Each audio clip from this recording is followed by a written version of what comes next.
We're going to do something a little different today. We're going to paint light beams. But in order to do that, we have to have a stormy sky. So I'm taking a mop brush and doing some black paint in the top left-hand corner and along the top. And then I'm going to blend in a little bit of gray. See how I'm just doing around the top left corner. And then I'm dipping into some light blue, some yellow, and even a little bit of white and blending that in. I want it to look like the storm is either coming or going from that side. And towards the middle, I'm even going to add a little bit more of that golden yellow. You know how the sky gets a funny color when it's stormy out? That's what we're going for. And at the bottom, we're going to do some earthy tones. So I'm taking some of that yellow and green and even a little bit of brown to make it look earthy. Now, I'm not going to have too much detail down here, but I am taking a fine C sponge and I'm bouncing it along where the sky meets the ground. We're just going to do a couple trees in the distance. Make it go all the way across, but different heights. I'm even going to do a little bush down in the corner, maybe some here in the middle on the left-hand side to switch it up. And if it's really a dark, stormy day out, I am going to shade the bottoms of them a little bit with black paint, just taking my sponge and bouncing that in towards the bottoms like that. That's pretty simple. Now let me introduce you to one of my favorite brushes. It's actually a crease brush that's a makeup brush. You can get it at the dollar store, but it's really great at blending. So I'm just going to take this and I'm going to blend the bottoms of those trees into the ground before they dry, and even take a little bit of white and yellow and do some back and forth strokes along where the ground is as a little bit of highlight. That's pretty earthy and natural. I like it. Okay, now let me show you one method to do storm clouds. I like to take my mop brush and just get my placement first using gray and white paint. I'm bouncing the brush. I have the handle tilted slightly towards me, so I'm using the side of it. And I'm not lining my clouds up. I'm going to have them pretty thick. This is a pretty big storm. And have them all different levels. You don't want them lined up perfect, but you also don't want them to have perfect edges either. See how they look random? If you've ever watched clouds, you can see the different shapes and they're constantly changing. And then I'm taking my crease brush again. Now this is why I like to use this brush for clouds sometimes, is it has a rounded edge like a filbert, but also a thicker body like a mop brush, so it's good for blending. I'm taking what happened with the mop brush and just going in and cleaning up the lines. See, I'm bouncing it the same way, but I'm being a little bit more particular about what happened randomly with the mop brush. We're going with that as a guideline and highlighting the different shapes you see, and without washing your brush, going back in and just adding some gray paint in the parts where you see that are darker.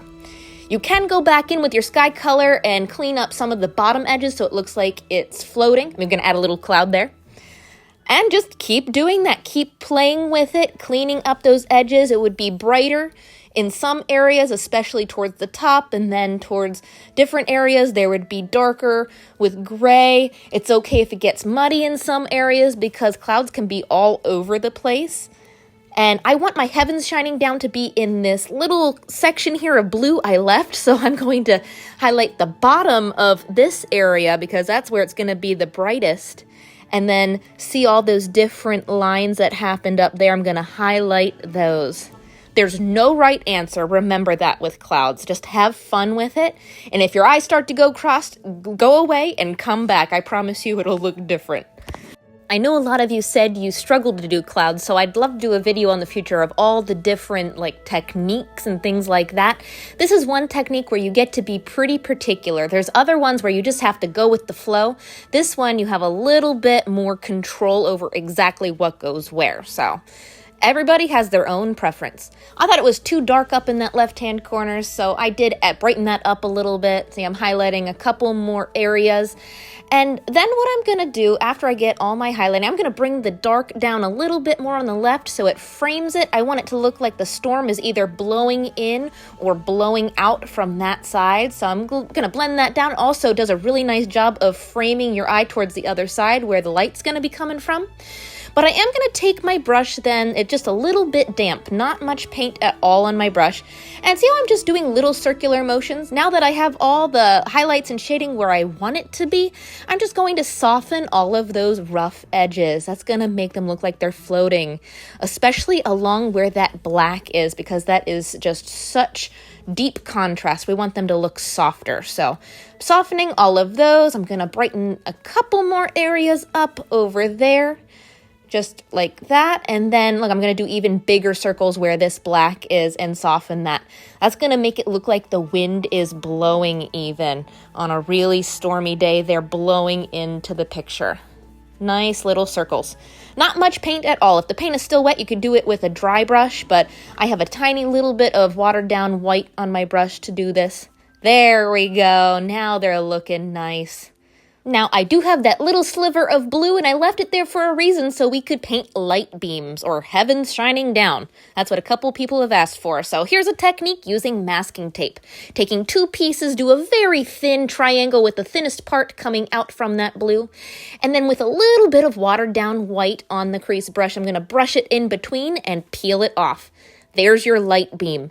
Now you see how the paint leaked under the tape? I'm going to take a clean brush, then it can be a little damp, and just blend that out. You can even add a little bit more white towards the top where it's coming out to make it look brighter, but use it as a guideline. That way you don't accidentally do too much and you get the right perspective. You have a little bit more control over your perspective here. See how I have it a little bit wider towards the front? I want my light beams to look like they're coming towards me even further. If you did a smaller one and shorter, it might look like they're further off in the distance. There we go. See, I have the light beam. I'm fanning it out, but I'm leaving a little gap in between each one. And you could even add a little bit of yellow to these too if you wanted it to look like warm light beams. I personally like the white, so I'm just going with that, but you could add little tints of yellow. It's going back and forth between the watered down white and then a clean brush to blend it, like that. Let me do one more.